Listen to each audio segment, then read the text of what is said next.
Well, I'm here to support a good friend, Kyle Moore, who's running for the mayorship here of Quincy. I'm excited about his candidacy. I think he's got the right ideas to get the economy here in Quincy going, and has done a great job on the city council as a city councilman. And so I'm here to show my support and to rally the Quincy community behind Kyle Moore's campaign.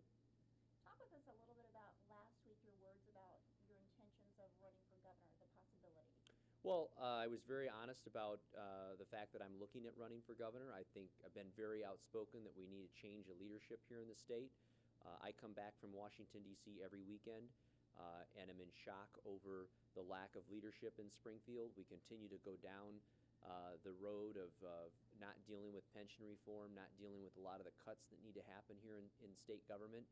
And it's the same people that keep getting elected. And I'm a firm believer that you've got to change some of the people in Springfield if you want different results. And that starts at the top. Governor Quinn has been in state government for 30 years. And at some point, it's time to lead, follow, or get out of the way.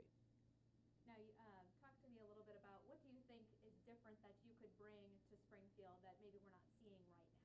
Well, first of all, I think you got to have somebody who can get results. Certainly in the United States Congress, serving on the Ways and Means Committee, the best committee in Congress, I've been able to work on both sides of the aisle to pass legislation, the free trade agreements that we got passed, other pro-business legislation that's passed. In Springfield, I had a record of passing 18 bills in my first term, in the minority. Why was I able to do that? Because I worked with Democrats and Republicans alike in the State House. So being able to work both sides of the aisle is very important. No party is going to control the entire process if you have a Republican governor and a Democratic legislature. So being able to be a bipartisan leader, I think, is very important to be an effective governor.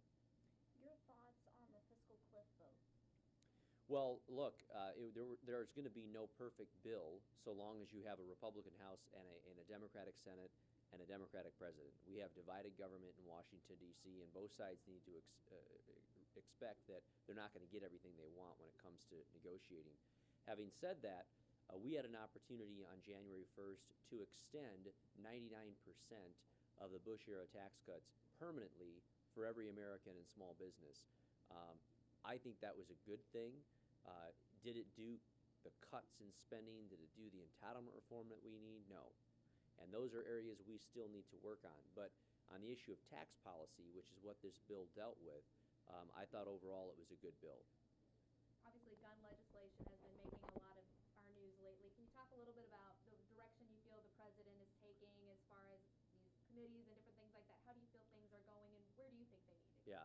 Well, I've been disappointed that all the conversation has been over gun control and not mental health.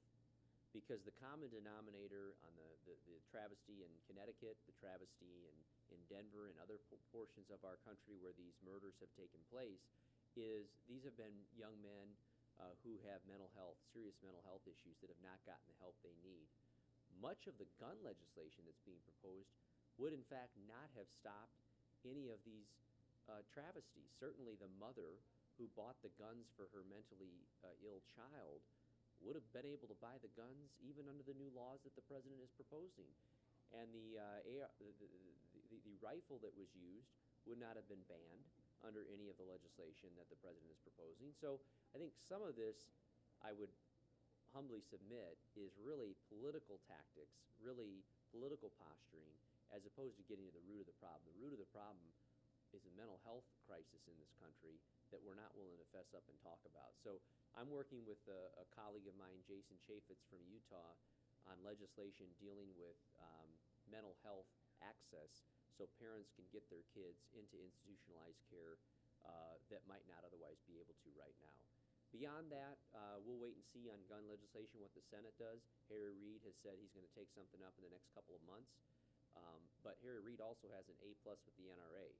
And he has opposed issues like the assault weapons ban and so on in the past.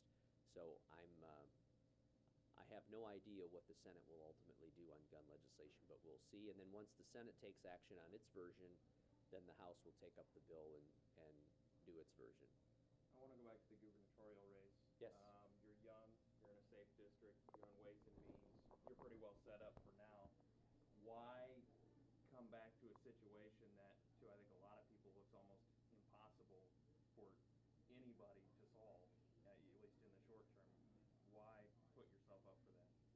Well, two things. First of all, I'm weighing where I can do the most good. And so you're right. I'm not in an uncomfortable position right now. I've got a great committee assignment. I'm in a position to do good federally. But I also come back to Illinois every weekend, and I see a state that continues to head in the wrong direction. I see constituents in my district that are being put out of work, businesses that are leaving our state, not for Mexico or China, but for Indiana, for Wisconsin. The United Van Lines Corporation put out their study that they do every year. In 2011, we were the #1 state in the country for exodus. In 2012, we were #2. You can't keep up that flight of people and businesses and remain a growing and prosperous state. And so I know I can continue in Congress, I can continue to do the work there, but my constituents will not benefit from my work if we are an ever-shrinking economic pie in the state. So it's a short way of saying, if we don't get new leadership in Springfield, it makes my job in Congress that much more difficult of getting economic improvement for my constituents. So whether I run or whether I try and get behind someone else who I think can run, I'm adamant we need to find someone who can win the governorship, because we need to change. Now, if you don't mind me saying, you're a younger guy. Yep. You know, in comparison to some, you know, other congressmen, things like that. Do you think that would be a help, be a hindrance in a governor race? Well, I would point to my record in Congress. I've been the youngest member of Congress for 4 years. I serve on the most powerful committee there. I would say that out of 435 members, my age has not been an inhibitor, certainly, and I would argue that it's been a strength. And certainly here in Illinois, we have not been well served in this state by people with great decades of experience in state government. Certainly it's not Speaker Madigan's lack of experience. It's not John Cullerton, the Senate President's lack of experience. And it's certainly not Pat Quinn, who's been in state government for 30 years, lack of experience that has caused this crisis. I would argue we have these people who've been in government far too long, and perhaps it's time for the next generation of leadership to step up in this state.